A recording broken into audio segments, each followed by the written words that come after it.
Hi everyone, this is Felix and welcome back to Make It Easy.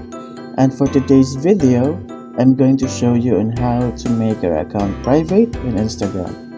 And let's get started. First, tap your profile picture in the bottom right to go to your profile.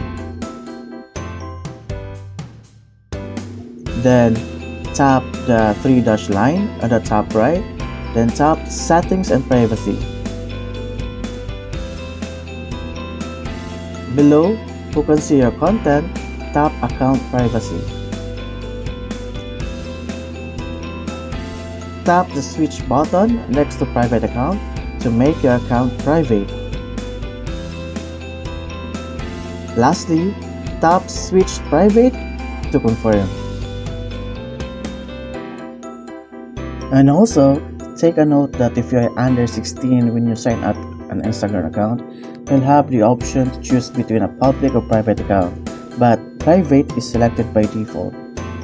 If you're over 16, your Instagram account is public by default and you can choose to make your account private at any time. And also that keep in mind that business profiles aren't able to make their accounts private.